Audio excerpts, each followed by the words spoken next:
अगर ये सरकार मतलब सही चले तो सारे मुसलमान भी साथ देंगे, लेकिन ये जात बिरादरी के नाम पे पूरी दुनिया को बांट रखा, पूरे हिंदुस्तान में ज़्यादातर यूपी को बांट रखा है। गवर्नमेंट की तरफ से जब भी हमला होता है एक मुसलमानों को ही क्यों, मतलब उनके पहनावे को, उनके खाने को, इसको ही क्यों निशाना बनाया जाता है? इजाज़त देता हमारा संविधान कि हम किसी भी तरीके से कुछ भी पहन सकते हैं और कुछ भी पहनकर रह सकते हैं। कि इसमें गवर्नमेंट की आपको मंशा नहीं दिखती है? ध्रुवीकरण का चाहते हैं या नहीं चाहते? कभी सिखों की पगड़ी पर कोई सवाल उठता है? नमस्ते, सिद्धांत नाम है मेरा और दी ललन टॉप की चुनावी यात्रा में फिरोज़ाबाद में हैं। फिरोज़ाबाद में हम लोगों ने चूड़ी वाली जो पूरी बातचीत है वो बहुत पहले एक बार सौरभ त्रिपाठी जब यहाँ पे आए थे तो उन्होंने की थी उस बातचीत को। तो हमने कुछ और चीज़ें की, जैसे हम गए शिकोहाबाद, जैसे हम गए सिरसागंज, जैसे हम लोगों से मिले बाज़ार में, जैसे हम लोग कुछ नेताओं के इंटरव्यू किए, और अब हम कुछ लोगों से बातचीत करने आए हैं फिरोज़ाबाद की उस जगह पे जहाँ पे बीते 1-2 साल में काफ़ी डेवलपमेंट हुए हैं। डेवलपमेंट कुछ औचक किस्म के हैं, जैसे बीते 1-आध साल में यहाँ पे बहुत सारी बेकरियाँ खुल गईं। बीते 1-1.5 साल के अंदर एनआरसी और सीए के प्रदर्शनोपरांत दंगे हुए, कुछ लोगों के हताहत होने की भी खबरें हैं साथ में, और अब मौके पे चुनाव है। और इस चुनाव में मुस्लिम समुदाय क्या सोचता है, किस तरीके से वोट करता है, किन मुद्दों पे वोट करता है, ख़ासकर जब फिरोज़ाबाद में असीजा जो यहाँ के बीजेपी के विधायक भी हैं और यहाँ के प्रत्याशी भी हैं मौजूदा, उनके बारे में जब क्षेत्र में ये बात होती है कि उनको पार्टी या पार्टी लाइन या विचारधारा की ज़रूरत नहीं है, उन्होंने काम इतने कराए हैं कि इसलिए 2-2 बार चुने गए चेयरमैन रहने के बावजूद। लेकिन थोड़ा इतिहास पे आते हैं, इस इलाके को कौन बेहतर समझता है थोड़ा? हाँ, एक चीज़ बताइए, क्या नाम है सर आपका? जी हारून रशीद। हाँ, हारून रशीद। हारुल जी।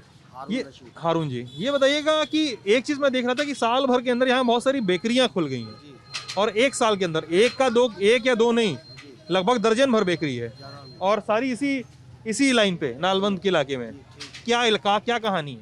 ये कहानी ये है कि साहब बेरोज़गारी है, क्योंकि दिल्ली में जो वहाँ कारोबार दिल्ली में करते थे ये सारे लोग, वहाँ दिल्ली में कारोबार नहीं मिला बीजेपी सरकार के अंदर, तब जो है क्या नाम है वहाँ से लोग बेरोज़गार होकर यहाँ आए, कहीं और भी गए होंगे, फिरोज़ाबाद के अंदर आए हैं कुछ लोग। तो आम आदमी पार्टी की सरकार है ना जी, इससे कोई मुराद नहीं है आम आदमी, लेकिन जो सेंटर में तो जो है क्या नाम है जो बीजेपी की गवर्नमेंट है ना, तो वहाँ तो जो है उस गवर्नमेंट का जो है क्या नाम है सारे हुकूक जो है क्या नाम है आम आदमी पार्टी को तो मिले नहीं है, तो इसमें बहुत सी परेशानियाँ भी आई हैं फिरोज़ाबाद के अंदर, इसलिए कुछ लोग यहाँ पे भी आ गए। अब ये फिरोज़ाबाद की भी जो है क्या नाम है बेकरियाँ, ये फैक्ट्रियाँ हैं, वो भी इस टाइम बंद होने जा रही हैं, और कुछ बंद 22 फैक्ट्रियाँ अभी भी आज भी अखबार में है, अमर उजाला में 22 फैक्ट्रियाँ वो भी जो है क्या नाम है बंद हो चुकी।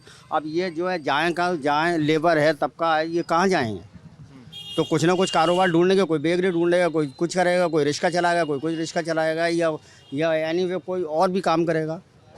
तो आप जो है क्या नाम है इसमें इस सरकार में कोई भी विकास का कोई काम नहीं हुआ, ना कोई मुद्दों की बात हुई है। आप कह रहे हैं कि वहाँ पे बंद हुई बेकरियाँ तो यहाँ आके खुली हैं। बिल्कुल बिल्कुल, यही सही है। और आप अपने वो बताएं, उसका जवाब दूंगा। हाँ, एक चीज़ मुझे ये जानना है कि एनआरसी सीए के समय जब प्रदर्शन हो रहे थे तब इस इलाके में क्या हुआ था, कौन बताएगा? आप बताएंगे सर?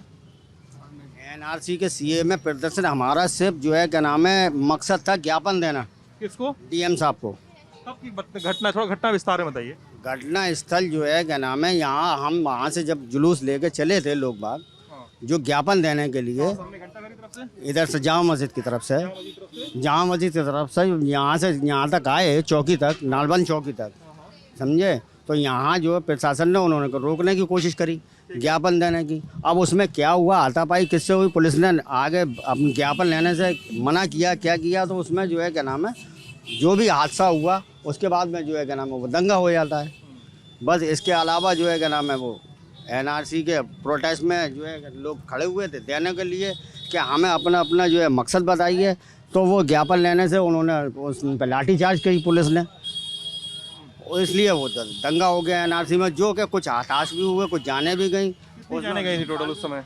लगभग मेरे ख्याल से 12 लोग करीब, पोस्टमार्टम रिपोर्ट में 12 लोग हैं। 12 लोग। और मुस्लिम समुदाय से कि मिश्रित हिंदू मुस्लिम समुदाय से 12 लोग। पैसे हैं अच्छा, जी। और उसके बाद क्या मुआवजा वगैरह क्या ऐसा कुछ? कोई मुआवजे की केसेस कोई मांग नहीं आई। केसेस कितने हुए? केसेस आज भी चल रहे हैं, कम से कम 200-250-300 लोगों के ऊपर भी केस है। और भी जो है क्या नाम है अज्ञात में भी हैं लोग अभी।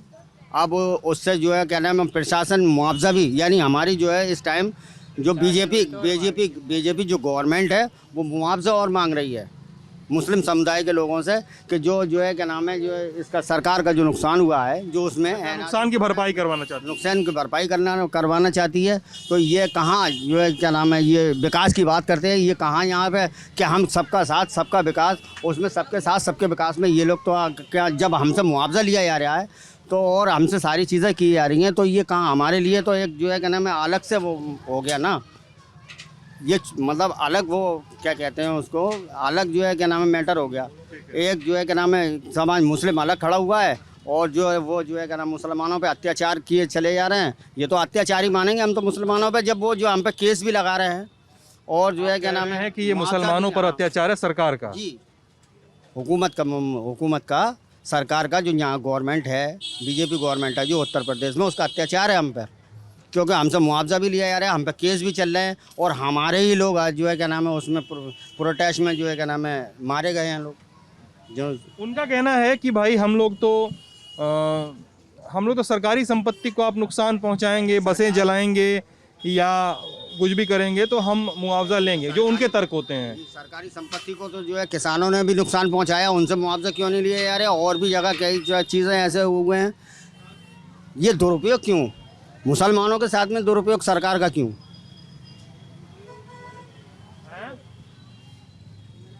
अगर ये सरकार मतलब सही चले तो सारे मुसलमान भी साथ देंगे, लेकिन ये जात बिरादरी के नाम पे पूरी दुनिया को बांट रखा, पूरे हिंदुस्तान में ज़्यादातर यूपी को बांट रखा है जात बिरादरी में, हिंदू मुस्लिम और कोई विकास का कोई काम नहीं, सिर्फ एक जात बिरादरी में पूरे बांट रखा पूरे यूपी में।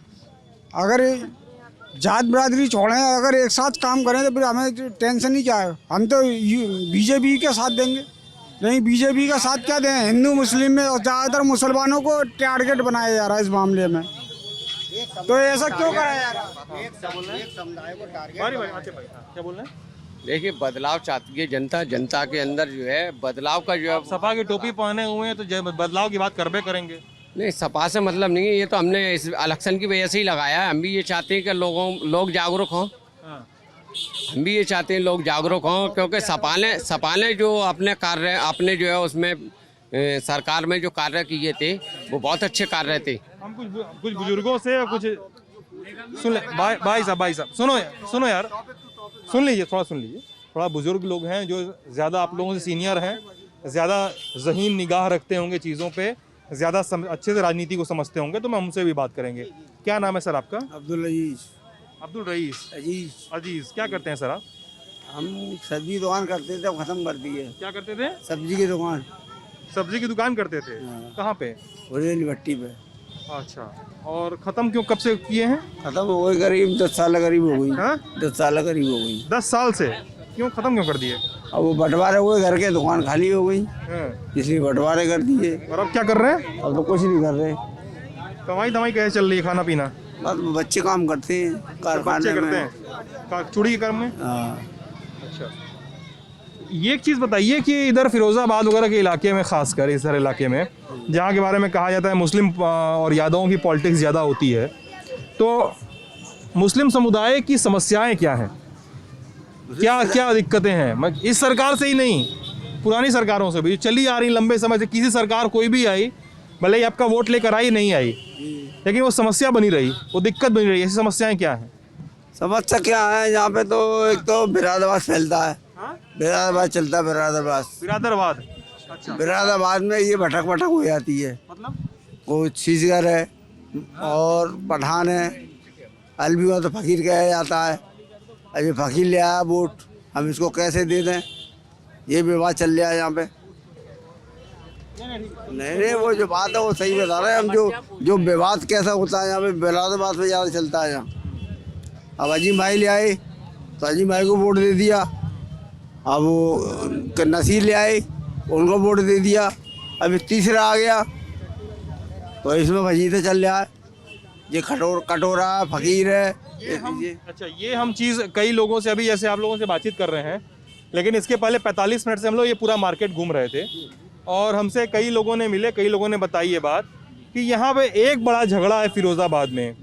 शीशगर मुसलमान, अलवी, पठान, फारूकी, कुरैशी, इन पांचों के बीच में बड़ा झगड़ा चल रहा है और इन पांचों में अब हो गई खिचड़ी पूरी कि कौन किसका वोट किधर जा रहा है, किसी को कुछ पता ही नहीं है। कोई बोल रहा है अलवी का वोट इधर जाएगा, कोई बोल रहा है कि पठान का वोट उधर नहीं जाएगा।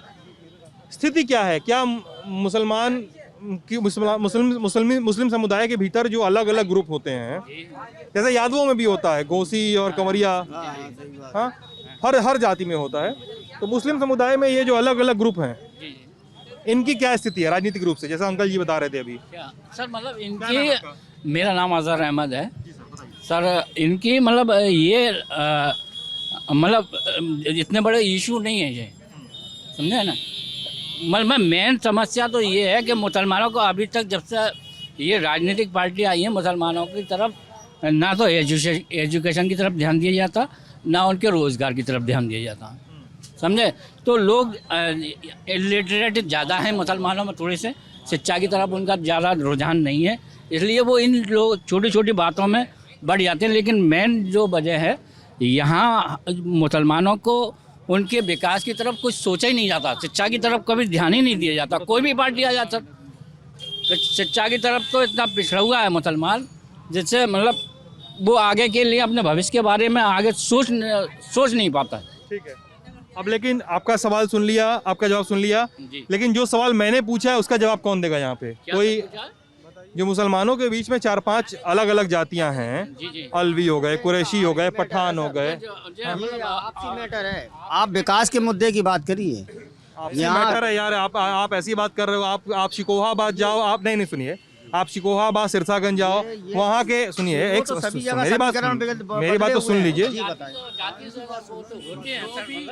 भी शिक्षा के लिए काम किया कराएगा, वोट उसी को किया जाएगा। अब मैं बोल लूँ जी, अब मैं बोल लूँ। देखिए, मुद्दा ये है ना कि थोड़ा सा खाली कर लो। मुद्दा ये है ना कि आप लोग बोलने से बच रहे हैं जी, साफ साफ बता रहा हूँ मैं, एकदम खुल के बोल रहा हूँ। आप लोग बोलने से बच रहे हैं और आप लोग कहें कि ये आप लोग का बीच का आपसी मुद्दा है, ये आप सुलझाएंगे, ठीक है। लेकिन आप जब जाइए ना, घूमिए फील्ड में, तो आपको पता नहीं चलता है, लेकिन चुनाव इसी से डिसाइड होता है। जी बिल्कुल होता है। छोटे छोटे कॉन्फ्लिक्ट भी इसी से डिसाइड होते हैं। आप मत बोलिए, वो आपका सिलेक्टिवनेस है। ये वीडियो जब मैं चला दूंगा ना और ये बोल रहे हैं कि हमारा आपसी मुद्दा है, हम सुलझा लेंगे, आप विकास पे बात कीजिए। भाई, विकास पे बात हम रोज कर रहे हैं जी बिल्कुल। हमको पता है कि मुद्दे क्या है, फिर भी हम पूछते हैं कि आपके मुद्दे क्या है। जो हमको नहीं पता वो तो बताइए, जो नहीं पता वो तो बताइए। टीवी के पास थोड़े है कि आप लोग एक चीज़ बोलते रहेंगे या वो टीवी पे चलता रहेगा, नहीं, हम नहीं सुन पाते हैं। वैसे हमको जानना है कि आपके मुद्दे क्या हैं, आप लोग भीतर में, यहाँ पे अंदर में क्या प्रॉब्लम चल रही है, जिसको चुनाव के पहले सुलझाना चाहिए आप लोग को, अगर जैसा लगता है। ये पूछ रहा हूँ मैं। आप बताइए, कौन बताएगा कि यहाँ पे मुस्लिम समुदाय के भीतर क्या गुत्थम गुत्ती चल रही है, क्या खिचड़ी चल रही है? कौन बता पाए? कोई मुस्लिम समाज में कोई ऐसी गुत्थम गुत्ती नहीं है जो कि राजनीतिक स्तर से लोग देख रहे हैं। गुरु घंटा घर तक हमें टहलाएंगे, हम 15 लोगों से मिला देंगे। अभी हम घूमने के बाद बोलना इतना ऐसा कुछ नहीं है, जैसे कि लोग आपको गुमराह कर रहे हैं, ये सब कहने वाली बातें हैं। जो है ना, मुस्लिम समाज जो है ना, शिक्षा से वंचित रखा जा रहा है, इसलिए ऐसी बात की जाती है। अभी हम अंकल जी जो गए थे, वो क्या हम गुमराह कर रहे थे? नहीं, वो सब ऐसी है, अपनी अपनी कंडीशन है इंसान की। जो शिक्षा के लिए मुसलमानों को परेशान भी किया जाता है और भी उस तरह से परेशान किया जाता है। ना तो मुसलमान पे कोई रोज़गार है, ना ही कोई शिक्षा है। सिर्फ इसी वजह से ऐसा आपको देखने को मिलेगा कि मुसलमान बहुत पिछड़ा हुआ चल रहा है। एससी से भी ज़्यादा पिछड़ा हुआ मुसलमान चल रहा है। शेड्यूल कास्ट से पिछड़ा हुआ मुसलमान जी, एससी से भी बहुत पिछड़ा हुआ चल रहा है। सर्वे के हिसाब से भी आप देखेंगे तो भी मुसलमान बहुत पीछे है। और दिखाया ये जाता है कि मुसलमान बदमाश है, मुसलमान ये है, मुसलमान वो है। सब जो है ना, मुसलमानों को पूरी तरीके से टारगेट किया जाता है। टारगेट किया जा रहा है जी, कौन कर रहा है टारगेट? दोस्त सब पार्टियां करती हैं टारगेट, कोई सी भी पार्टी हो, सपा भी सब करती हैं टारगेट, कोई सी भी पार्टी हो, सिर्फ अपने फायदे के लिए मुसलमान को फायदा उठाती हैं। आप बताइए सर, क्या कुछ है यहाँ पे झगड़ा की नहीं? झगड़ा मतलब अपने अपने पसंद की पार्टियां चुन लिया, कोई बसपा को चुन लिया, कोई पतंग को चुन लिया, कोई साइकिल को चुन लिया, सच्चाई क्या है बताइए, सही सही बताइएगा। देखिए कहानी हमको ही पता है, बस हम पूछना चाह रहे हैं आप लोगों से। तो ब्रादरवादी तो हर समाज में है, मुस्लिम समाज की ही नहीं, हिंदू समाज में भी है। जाट हैं, यादव हैं, SC ST में चले जाएंगे तो उनके भी अपनी कई सारी कास्ट हैं, ऐसा नहीं है। और कास्टम का ही इलेक्शन होता है, तो यहाँ पर भी है वो, यहाँ पर भी वो चीज़ है, ऐसा नहीं है कि नहीं है। लोग कहने से डर रहे हैं, लेकिन इलेक्शन कास्टम का ही होगा, चाहे फिरोजाबाद हो या पूरा उत्तर प्रदेश हो, इलेक्शन इसी पर ही होगा। मेरे समाज का आदमी खड़ा है, मैं उसकी पैरवी करूँगा और दूसरे समाज के आगे मुखालफत करेंगे उस चीज़ की, तो ये चीज़ तो आपको हर जगह दिखाई देगी। ऐसा नहीं है कि मुसलमानों में और फिरोजाबाद में ही है ये सब, ये चीज़ आप समझिए। अगर ऐसा है तो यानी आप मान रहे हैं कि फिरोजाबाद में ये चीज हो रही है, हर जगह भी हो रही है। बिल्कुल है, इस चीज़ से आप उसको नज़रअंदाज नहीं करिए, इस चीज़ से भी आप नज़रअंदाज मत करिए। जो कर्नाटक में जो घटना हुई है उस बच्ची को लेकर, वो भी एक हिंदुस्तान के लिए एक कलंक है कि किसी बच्ची को आप इस तरीके से प्रताड़ित करेंगे कि जय श्री राम के नारे लगाएं और आप स्कार्फ नहीं ओढ़ कर आने दिया जाएगा। ये चीज़ें इंडिया में कभी नहीं हुई थी, ये चीज़ें अब पिछले 2014 के बाद से देखने को मिली हैं। ये बताइए कि हिजाब को लेके जो पूरी बहस हो रही है वो कितनी सही कितनी गलत है। हिजाब पहनना, हिजाब नहीं पहनना, क्लास में हिजाब पहन के मत आना और कॉलेज में हिजाब पहन के मत आना, हाँ तो ये फंडामेंटल राइट है ना कि जैसे संविधान ने हमने अधिकार दिया है कि हम जिस भी मज़हब को माने और या उस मज़हब के मतलब संस्कृति को अपनाएं। सर जी हमारी संस्कृति है कि हमारी बच्चियाँ मतलब स्कार्फ पहन के स्कूल में जाएंगी, तो ये तो संवैधानिक अधिकार है हमारा और उसे रोकना खामा खाई की बात। जबकि हाई कोर्ट या संविधान में तो ऐसी कोई बात है ही नहीं है। हाई कोर्ट में भी अभी फैसला नहीं आ पाया सर इसका, समझे सर। तो ये तो हमारा अधिकार है, इस पर आप कैसे रोक लेंगे सर। अभी तक क्या 47 से जब देश आज़ाद हुआ है तो ऐसी चीज़ें आई थी, अभी तक इतनी सरकारें आई, कभी ऐसा मतलब पॉइंट उठाया गया सर जो आज मतलब कि बच्चियाँ स्कूल में इसका पहन के नहीं जाएंगी सर। आज ही क्यों हो रहा है, अब इसी दौर में क्यों हो रहा है सर। 47 से कब से आज़ाद हुआ देश हमारा, तो ये चीज़ें गलत हैं सर।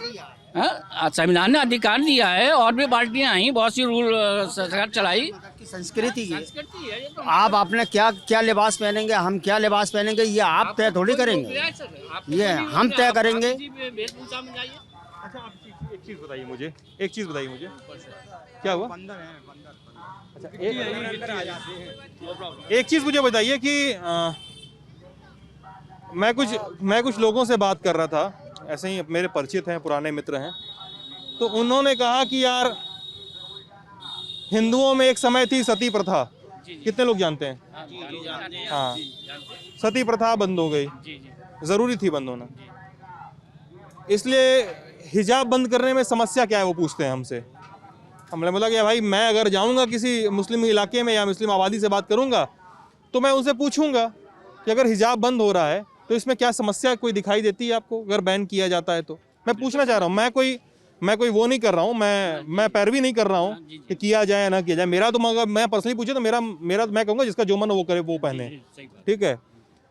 लेकिन हिजाब बंद करने में क्या समस्याएं हैं?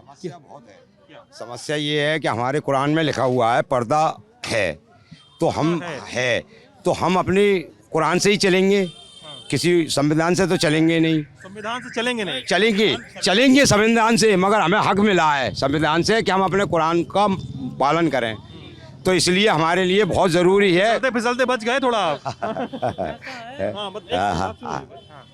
अच्छा तो ये बैन करना गलत है? हाँ गलत है ये। अच्छा। हाँ किसी के ऊपर कोई चीज़ को नहीं, खाने का किसी को नहीं वो पाबंदी लगाना चाहिए, पहनने पे नहीं लगाना चाहिए, ये तो एक आज़ादी ही है।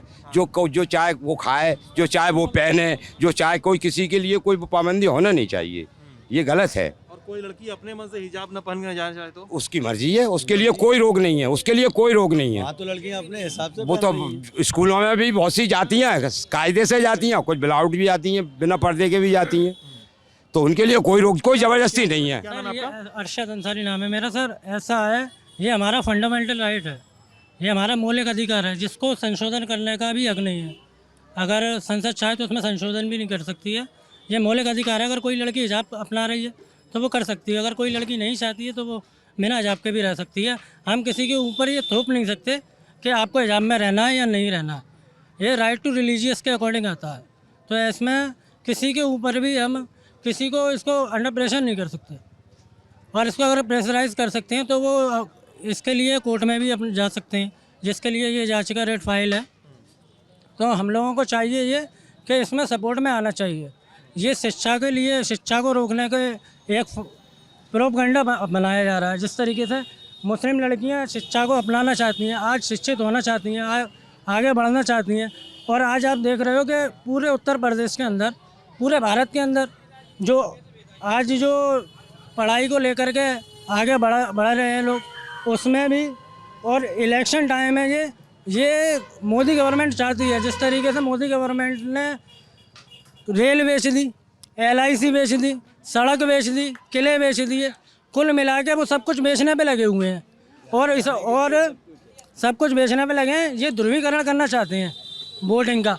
कल मैंने ये देखा कि 12 चैनलों पर मोदी जी का इंटरव्यू आ रहा था, जबकि आचार संहिता 24 घंटे पहले हो जाती है, सबके ऐड बंद हो जाते हैं, कोई चुनाव प्रचार नहीं कर सकता। फिर ये ऐसा क्यों हो रहा है कि 24 घंटे तक, 24 घंटे के भीतर जब वोटिंग होना है दूसरे दिन, एक दिन पहले सारा का सारा मैनेज कर करके इंटरव्यू हो रहा है। ये क्या बता रहा है?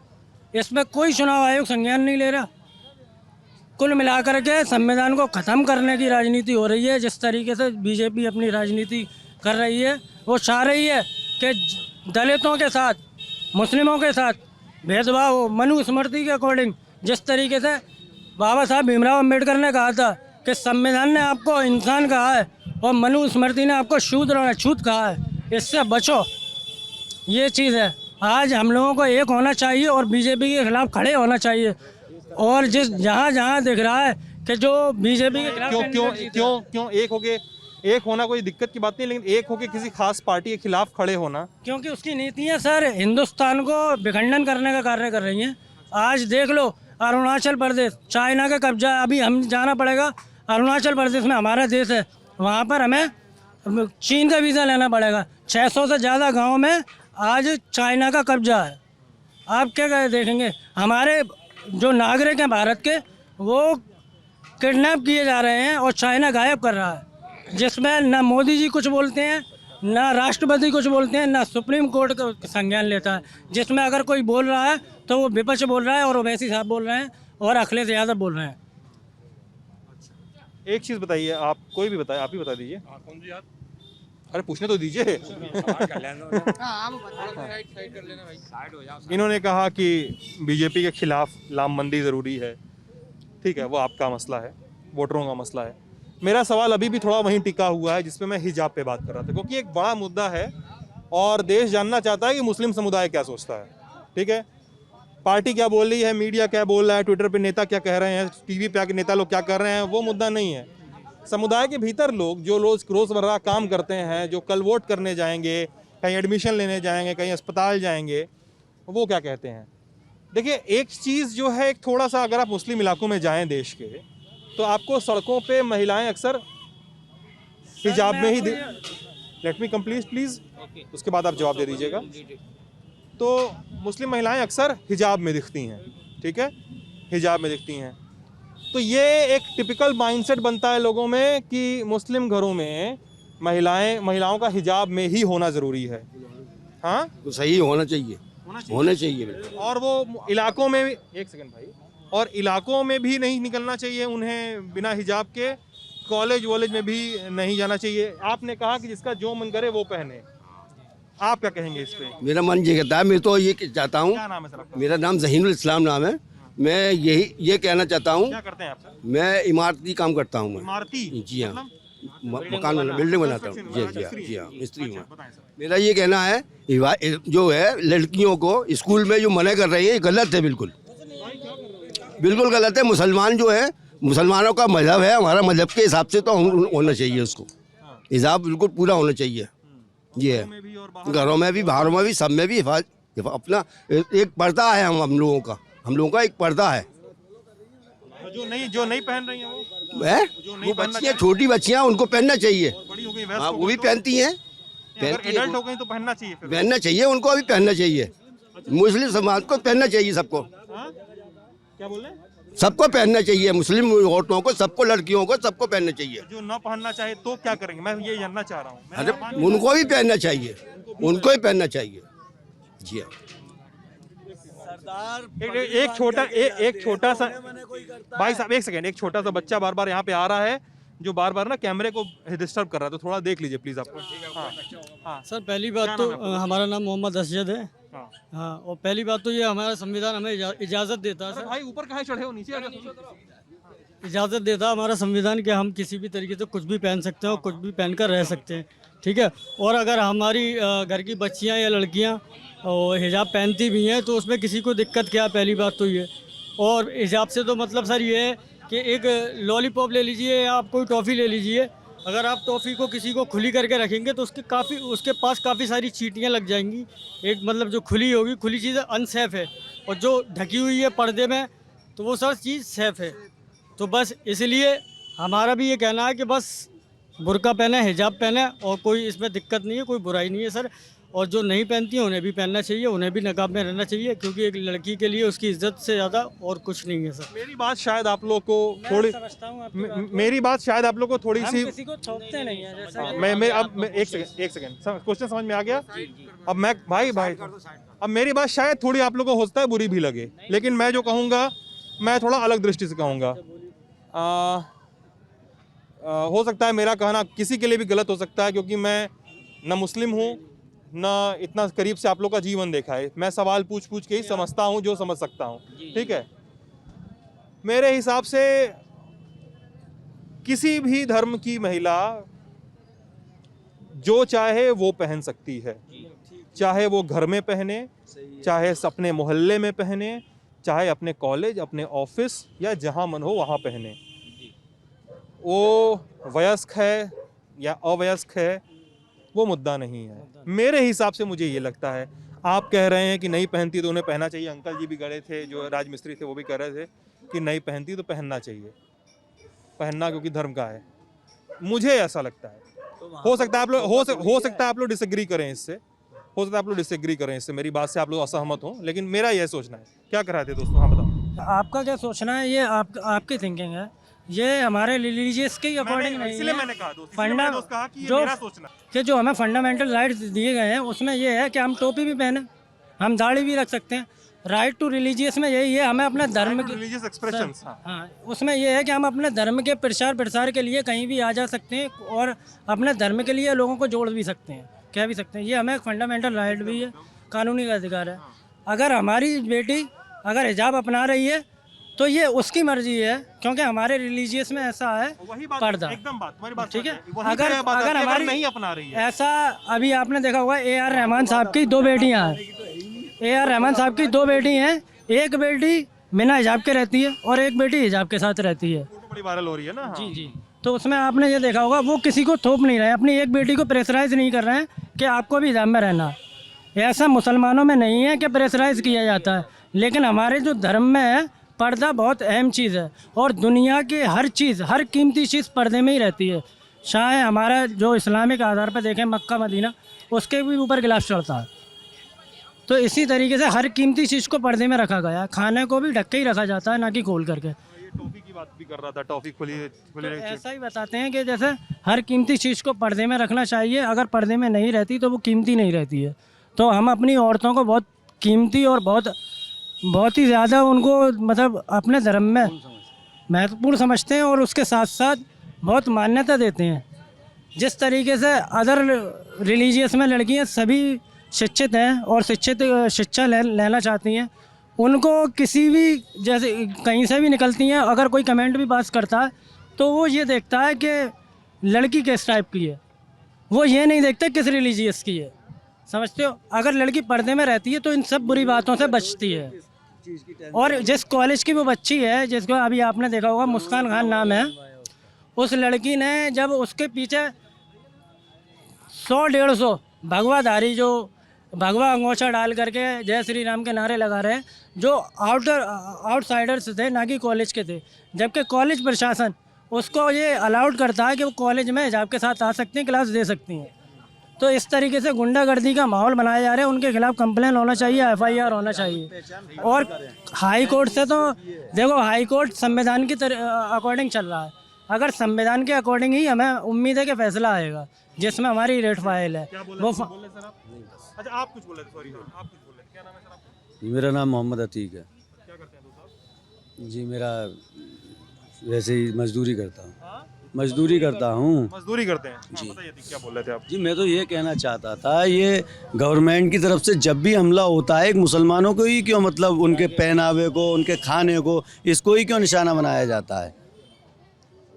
कि इसमें गवर्नमेंट की आपको मंशा नहीं दिखती है? ध्रुवीकरण का चाहते हैं या नहीं चाहते? कभी सिखों की पगड़ी पर कोई सवाल उठता है? नहीं। वो भी तो कॉलेजों में जाते हैं, वो भी तो यूनिवर्सिटी में जाते हैं, उसके ऊपर किसी को कोई एतराज़ नहीं है। सिर्फ मुसलमानों की अगर कोई अपनी धार्मिक पहचान अगर रखता है तो उसी से ही क्यों दिक्कत होती है? भाई और भी तो रिलीजन्स हैं इंडिया में। भाई ईसाई हैं वो अपना पहनते हैं, और पंजाबी हैं अपना पहनते हैं, जैन धर्म है अपना उनका लिबास है, किसी को किसी से कोई दिक्कत नहीं है। सिर्फ मुसलमान से ही दिक्कत क्यों होती है? उनके पहनावे से या उनके खाने से, ये समझ नहीं आता है। इससे क्या आवाम को या मतलब पब्लिक को ये नहीं दिखता मंशा क्या है? भले ही कोई मुंह से कहे या ना कहे, लेकिन मंशा तो सबको ही मालूम है इसके पीछे क्या है। अब वहाँ पर कोई ज़बरदस्ती तो थी नहीं। भाई कॉलेज में जो बच्चियाँ गई थी वो अपनी मर्जी से ही तो गई हैं पहन करके, तो उस पर ये बखेड़ा बनाने की दिक्कत किसकी थी? इसमें मतलब क्या था? उसको देख करके जय श्री राम के नारे लगाना। भाई वहाँ कोई मंदिर तो नहीं बन रहा था जो आप जय श्री राम के नारे लगा रहे हो, ना ही कोई मस्जिद टूट रही थी। मतलब क्या था? सिर्फ वो अपनी एक धार्मिक पोशाक पहन के गई। अब मतलब उसमें ये आप इन लोगों से पूछ रहे थे बड़े मियाँ से, इनसे पहनना चाहिए या नहीं पहनना चाहिए, ये आप इनसे क्यों पूछते हैं? वो लड़की तो खुद अपने आप पहन के गई है। मुद्दा तो ये था ही नहीं कि उसे पहनना चाहिए या नहीं पहनना चाहिए, मुद्दा तो ये वो खुद पहन के गई थी। दोस्त देखो, मैं अब यहाँ पे एक चीज़ समझाता हूँ आप लोग को, ठीक है? वहाँ पर ज़बरदस्ती तो थी नहीं। मैं सुन लो, कुछ बता दो मेरे लिए। मैं 2-3 चीज़ें बताऊँ आपको जी। कोई भी सरकार जी, कोई भी संस्थान, कोई भी संवैधानिक पद पे बैठा व्यक्ति अगर किसी भी व्यक्ति को उसके संवैधानिक अधिकार से, चाहे वो धार्मिक जुड़ा हो, धार्मिक अधिकार हो, चाहे कोई सामाजिक अधिकार हो, किसी संवैधानिक अधिकार से अगर वंचित करता है या उसको एक्सप्रेस करने का उसके कर से रोकता है तो वो गलती है। ठीक है, मैं कह रहा हूँ गलती है, वो नहीं करना चाहिए, संवैधानिक नहीं है। अगर संविधान में होता तो बात दूसरी होती। ठीक, लेकिन हो तो यही रहा भाई मेरी बात सुन, let me complete please, let me complete. ठीक है, लेकिन यहीं पर भी यहाँ पर एक और बात है। एक बात ये है कि संविधान की एक बात हमने कर ली, लेकिन व्यक्ति के अधिकारों की और जो देश में जेंडर की बहुत बड़ी बहस है, जेंडर, पुरुष महिला, थर्ड जेंडर, ठीक है, थर्ड जेंडर में लेस्बन, गे, बाइसेक्सुअल, ट्रांसजेंडर, तमाम तरह के हैं। तो सभी जेंडर्स जो हैं हमारे बीच में तमाम तरह के, उनके अधिकार जो हैं, उनकी मर्जी क्या है। हाँ, आप दूसरे धर्मों में जाइए तो उनमें भी बात होती है, उनमें भी बात होती है, तो इस्लाम में भी बात होगी ही होगी। ठीक है, अधिकारों की बात, साथ ही साथ संवैधानिक अधिकारों की बात, साथ ही साथ आपके सामाजिक चेतना की भी बात होती है कि सोशली आप कितने अवेक हैं, ये भी बात होती है ना, हर तरह की बात होती है। तो मैं इस दृष्टि से भी कहना चाहूँगा कि अभी फिर से कहूँगा कि मेरे हिसाब से भाई जिसका जो मन करे वो पहने। मेरा भी मैं अगर मुझे कल को किसी कॉलेज का, यूनिवर्सिटी का वीसी बना दिया जाए, मैं उतना काबिल तो हूँ नहीं, लेकिन बना दिया जाए तो मैं बोलूँगा जिसका जो मन करे पहन के आओ। मैं तो यही कहूँगा भाई, मैं नहीं लगा पाऊँगा। जिसका जो मन करे, हिजाब पहनना है, पगड़ी बांधनी है, नहीं पहनना है, नहीं बांधनी, वो तुम्हारी मर्जी यार। कुछ मर्जियाँ ऐसी भी होती हैं जिन पे लगाम भी होना चाहिए, जैसे कि इन्हीं बातों से ध्रुवीकरण होता है, दंगे फसाद होते हैं। अब जैसे आपने कहा कि मेरी मर्जी, ठीक बात है, लेकिन जो संवैधानिक अधिकार है उनके दायरे में। मर्जी का मतलब ये नहीं है, अभी आपने देखा ही होगा, नेता कुछ भी, किसी को भी कुछ भी बोलने लगते हैं, तो मर्जी का अधिकार तो ये भी नहीं है कि आप इस तरीके की मर्जी का अधिकार ले लें। भाई एक दायरे में रहें। जो नेताओं पर भी नेताओं पर भी लगाम रहे। अच्छा ठीक है, की मर्यादा है उसको बना करके रखें। आज़ादी का मतलब ये भी नहीं है कि किसी भी धर्म के खिलाफ या किसी के खिलाफ कुछ भी बोल जाए। अच्छा एक चीज़ बताइए, अब आते हैं चुनावी बात पे, जिस पे आप लोग थोड़ा सा अलग तरीके से भी शायद बात करेंगे। यार अब ये बात तो शुरुआत में भी उठी थी, कोई जवाब नहीं दे पाया कि मिला जुला के फिरोज़ाबाद में भिन्न भिन्न मुस्लिम जातियों के बीच झमेला चल रहा है। कोई बोल रहा है कि हम बसपा को देंगे, कोई बोल रहा है सपा को देंगे, है ना, और उसमें बीच में MIM भी आ गया है, ओवैसी वाली पार्टी पतंग। क्या झमेला है गुरु, कोई बता सकता है कि साफ साफ एकदम समझदारी से? देना चाहूँगा अपने तरीके से, और मेरी बात से जो लोग भी सहमत हों वो ठीक है, और जो सहमत ना हो वो भी ठीक है।